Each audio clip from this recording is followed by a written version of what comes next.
to Linked AfriCast.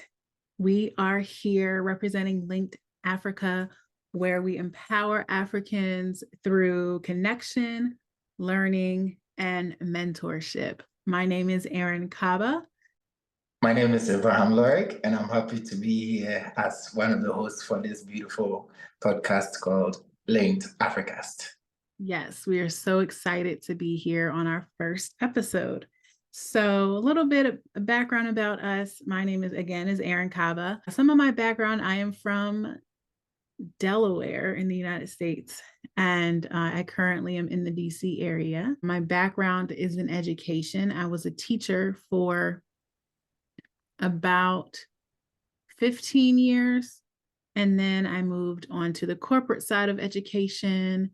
And now I also run a business where I coach and train others. So I do a lot of things, but my heart and passion is mentoring and helping people be successful.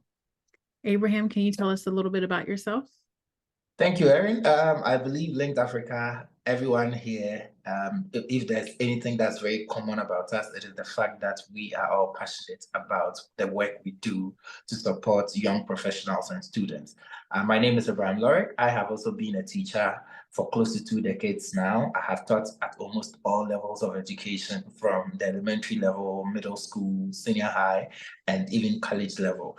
Currently, I'm working at Colorado State University as a student success coordinator with the Access Center, where I help students with soft skills such as time management, goal setting, helping them with effective study skills. But at Linked Africa, I serve as the Director of Education, in charge of programming and helping the mentorship program, the 3 main cohorts that we have within the program. One thing that is also very common about me that most of my folks know about is that I love books. So I have also taken it upon myself to write self-help books and some nonfiction books, which can be found on Amazon. And I am a member of Professional Speakers International here in the US. I serve there as a spotlight speaker, basically on the same issues that we are going to be discussing on this podcast, in terms of helping people to find their potential and to work within their strengths. And I'm really excited about this. I'm excited too. Thank you. You're so smart and successful. I'm excited. Yeah, we try. You are too. I'm sure our listeners are going to earn a lot from us just listening to these episodes. Yes. So the first topic of the episode is exploring the African cultural heritage and identity, the positive values that define us. We felt that this would be a great topic to start our series off with, because we are such a talented people and we have a lot of values within us that are passed down ancestrally that define us. So let's get into that right now. We have some values that we're planning to talk about. Some we'll talk about more than others, but first, I want to talk about our first value, hospitality and generosity. Abraham, what is your take on that? Thank you very much, Erin. Yes, when it comes to the African culture, one thing that I believe resonates with almost all cultures within the African continent, regardless of country, is the fact that we share what we call acceptance.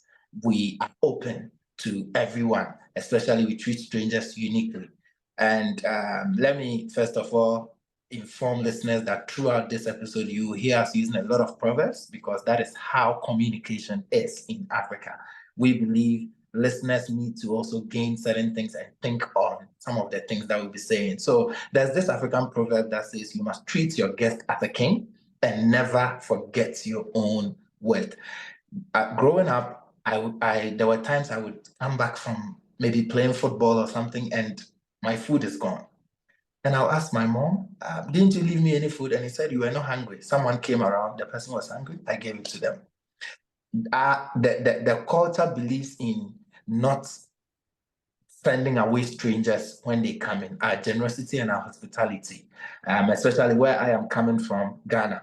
On the African continent, everybody knows that Ghana is known or given the nickname, the home of hospitality, meaning we open our doors to all strangers. And that is one unique thing about us. Our giving and our generosity makes us a unique group of people. And here at Linked Africa, that is what we train our mentors to do, to be as hospitable as they can, to give all the information they can to mentees, and even at the same time, not forget the fact that they are also worthy of learning from their mentees.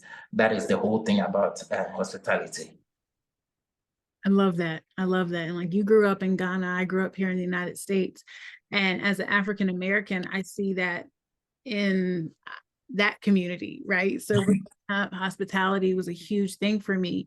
My grandparents, I grew up seeing them give back to the community, and they always welcomed people over who didn't have a place to go when it came time to have like holiday dinners and things like that.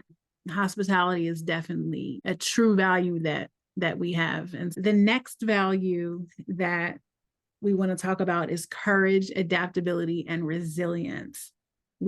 Definitely a resilient people. Before I give my take, do you want to give your take on that, Abraham? I am more passionate about the word adaptability.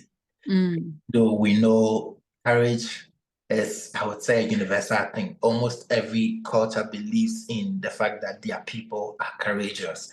I was more drawn to adaptability because of the fact that as humans, what made us stand out from all other groups of, is it animals or species, is the fact that we are adaptable. During the Ice Age, when even large animals like the dinosaurs, the great elephants, the mountain lions, and all these animals could not survive the cold, humans rose to the pinnacle simply because we adapted. We came up with the idea of creating fire and even living in caves, as at that time, in order to survive till the winter was over. And that is why I think adaptability is a very, very key quality of a group of people. Africans are adaptable in the sense that we're able to survive anywhere. An African can get up, leave his country, live in another country, and still be okay. And that is the kind of training. Anytime I talk about these values, one thing I want to do is to link it to what we are doing at Linked Africa. One of our major values at Linked Africa is to, as much as possible, train people to be adaptable, because we know that there are changing environments. Systems that used to work last year may not work today. So when you just meet mentees, some of the things they discuss is how they can adapt to the changing environment. AI is changing everything in the world, and you either adapt or you get lost. And that's it, it takes courage to be adaptable.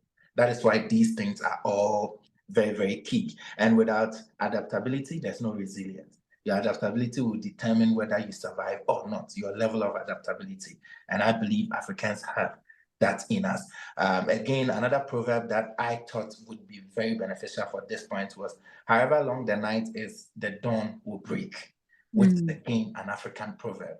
We believe that there are times you go through darkness, there are times you go through hardships, but definitely there is always a light at the end of the tunnel. And that is what has carried the African people and our communities this far.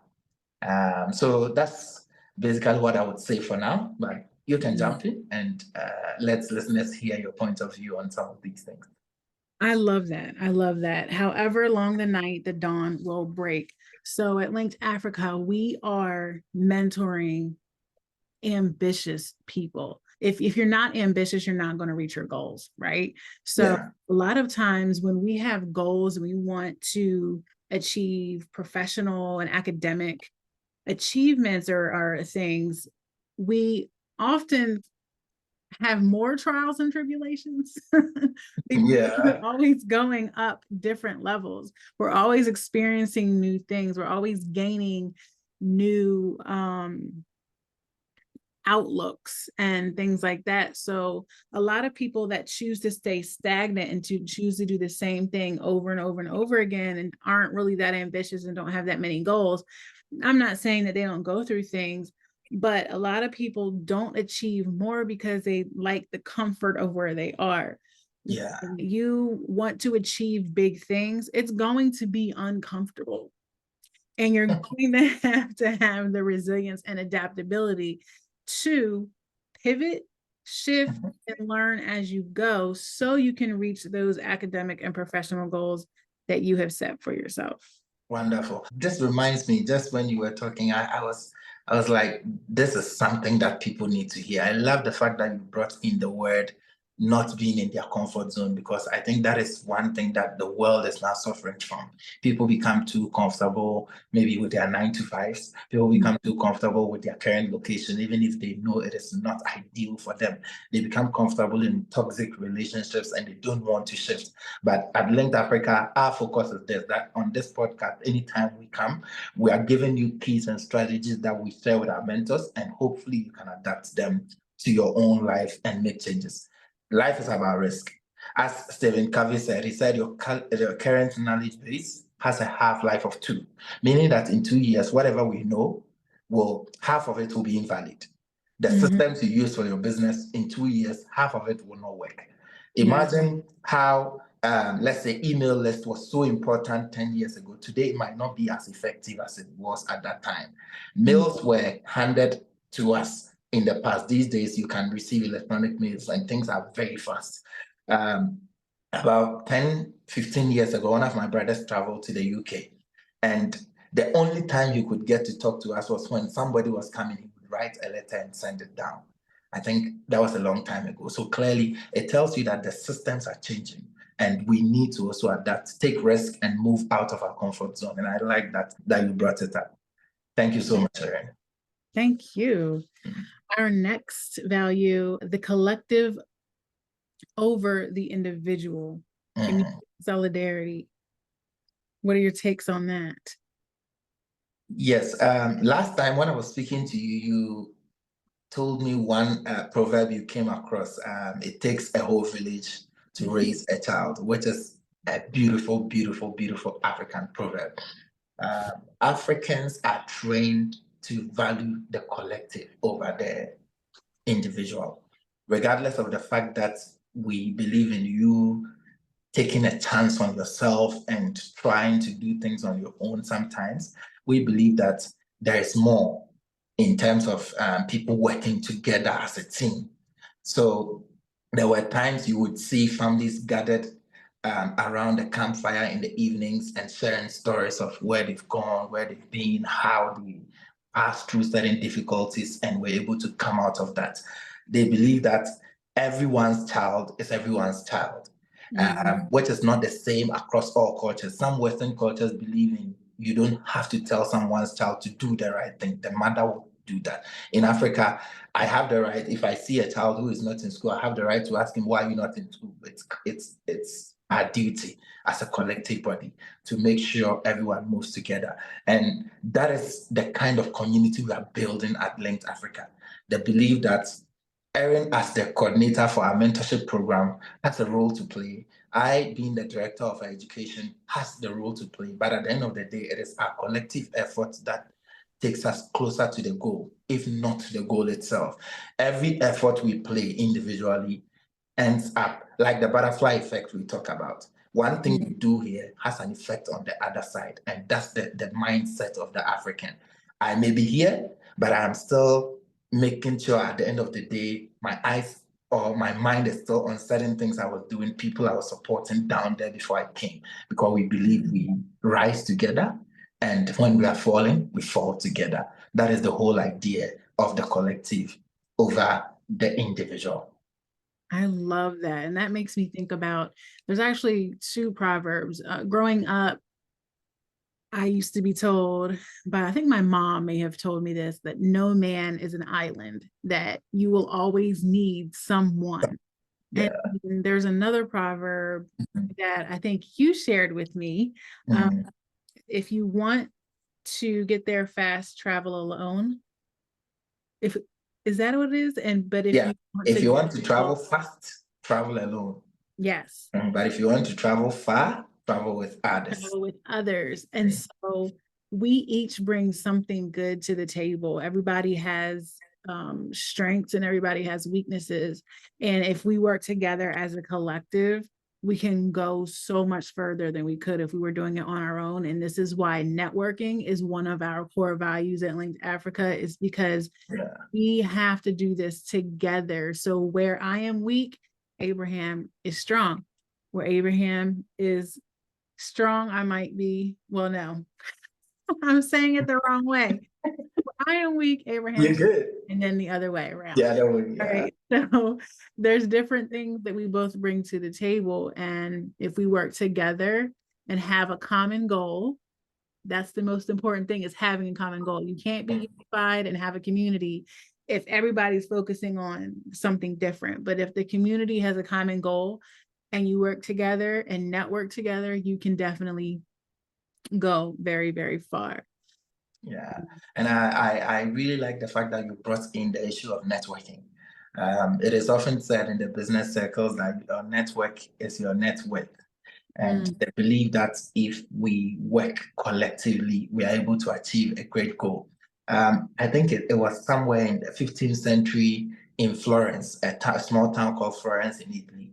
There were an enormous amount of geniuses coming from that small town. Verrocchio, Michelangelo, Leonardo da Vinci. So people were like, why is this town producing so many smart people who are so good in the arts? They later found out that it was more like a collective idea. They built a mentorship guild where experienced people would be supervising new ones who were trying to learn the trade, either sculpting, artwork, drawing, whatever it was. But someone experienced would be there to supervise that you do it the right way. And that is what Linked Africa is all about. We believe that at least our life itself is an experience, and sharing our life experience with someone who is trying to travel the journey we are traveling is massive. And we do that wholeheartedly. We don't charge for anything. Everything we do at Linked Africa is for the good of the people. And that comes from the fact that we believe collectively we achieve more than doing it individually. Definitely. I'm loving this conversation. So we're going to talk about our last value: humility, dignity, and self-worth. Weigh in on that. Wonderful, wonderful. Yes. There's something that anytime I hear the word humility, it triggers some kind of nerve in my brain. The African is sometimes misunderstood.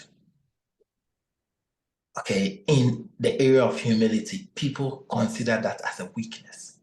Because I've worked in an office here in the US where one time I was speaking with the director of the center. It was a learning center when I first arrived in the US. And the director was like, I think that was my third week over there. So there was this function and she came to sit with me. So we were talking and she was like, tell me about Africa. And I started mentioning some of these values and how we are trained to always show absolute respect to those in authority and the elderly. And I was explaining the fact that in Africa, it is wrong for, let's say, a student to just walk directly into a headmaster's office without maybe knocking or something like that. But here I see even the undergrads, they can easily enter your office. So I told her there were times when I came, I could see somebody just walk into your office without even knocking and they start talking. They don't greet. And she's like, yeah, that's normal. And I said, no, where we are coming from is different. And two, when we are speaking to an elderly person, we don't look them in the eye. In Africa, it's impolite. So when an elderly person is talking to you, it's good you bow down your head a little. And she said, no, when I am the first person who is telling her that, because at the office, they taught all the African guys that work there, we are shy. That's why we don't look people in the eye when we are talking to them. And I said, no, it's cultural difference. We believe that the person is higher than you, so at least show that respect by not looking them directly in the eye. So you see, that is a communication difference right there. To them, they thought we were shy. But to us, we thought we were showing respect. That is where the humility factor comes in. We show humility to those in authority. We show humility to those who are older than us. And that is in a way of showing that we are polite and we are respectful in dealing with things. Aside being humble, one thing that we never forget is the fact that our humility should not degrade our dignity. Yes, I think you should quote this, write it somewhere and put my name on it before someone steals. Your humility should never degrade your dignity. I love that. I'm going to put it in my next book. So clearly, we believe that even though we are humble, we should still try as much as possible to maintain our dignity. We should never, ever compromise on the good values that we are trained with. And it's the same with Linked Africa. So we tell our mentors never to solicit funds from a mentee. That is somehow looking down on your own dignity. Never request visas or anything from a mentee or from any organization that is a partner with Linked Africa. Again, that's a way looking down on your dignity. All of these comes down to build on the self-worth piece that is attached to these 2 points that we are talking about. But I'll just let you come in, and if any thoughts come again, I'll add it. And thinking about self-worth, I was thinking about this today. A lot of us African Americans don't reach our full potential because we don't truly understand who we are. A lot of us walk around thinking that we're less than, thinking that we are not as good as other people or whatever the case. But once you really understand who you truly are, you will know that you can achieve anything and everything you set your mind to. So, for example, I'm going to do a short story and then we're going to conclude. I got the opportunity to travel to my ancestral country, Sierra Leone. And I was able to go and take a tour on Bunce Island to see where the slave ships settled and where they took the slaves and took them to the United States. And I got a chance to learn that when they captured the people and they took them to Bunce Island to get them ready to be shipped across the ocean, they put them through a agility test, a physical test to see if they were strong enough to be a slave, right? So the ones that weren't strong enough, they were killed. They were thrown in the water with the alligators. Those that passed the test were put on the ships, and those that survived were then forced under like horrible conditions to work and build the nation we're sitting on today. And I was thinking, and I'm like, okay, a lot of us in the diaspora, we're descendants of people that survived that. Yes. Right? So I'm like, we are born from power. We are born from strength. We are born from resilience. Our ancestors were resilient no matter whether or not they were taken across the ocean or whether or not they're still in Africa. We're born from resilience. So remember who you are and know that you can do anything you set your heart and mind to because you have the ability to do that. And that is why we're here with Linked Africa, to give you the skills to help you achieve. So we have a proverb in conclusion. And Abraham, can you give us that proverb, please? This is one of the best stories I've heard. Yes, and this tells that indeed, if listeners stick with us, they are going to learn a lot. Erin seems to have so much to share, and I will be here on every episode to also throw in the little I can. And just for the record, you stressing that indeed we are born out of strength. 60 million slaves were taken across the Atlantic Ocean, and only 12 million survived. Meaning that just 20% survived, 80% did not make it. It tells you it was difficult to survive. So those who survived, if you come from them, indeed, it means you have the skills, the strength to also become somebody great. And that is the whole idea that at Linked Africa we are talking about. And I made mention of the fact that whilst we are talking, you hear a lot of proverbs. So you heard a lot from Erin and from me. Our final proverb or quote is from Chinua Achebe, one of the greatest minds of the 21st century, an African writer, the one who wrote Things Fall Apart. In his quote, he said, "A man who calls his kinsmen to a feast does not do so to save them from starving. They all have food in their own homes. When we gather together in the moonlight village ground, it is not because of the moon. Every man can see it in their own compound. We come together because it is good for kinsmen to do so." And this is a quote from his book, Things Fall Apart. I added this because I wanted to stress the fact that Africans have a rich language.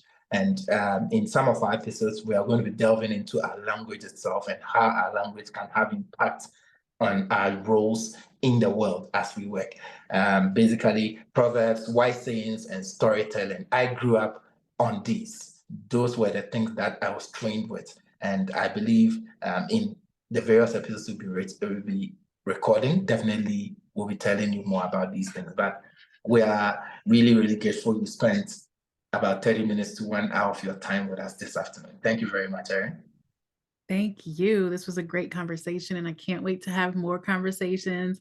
And we're also going to have other guests and other topics. So this is great. This is great. So if you enjoyed what you heard, follow us on LinkedIn, follow us on this podcast, and you can visit the website that is in the show notes. And thank you for listening. We'll see you next time. Bye.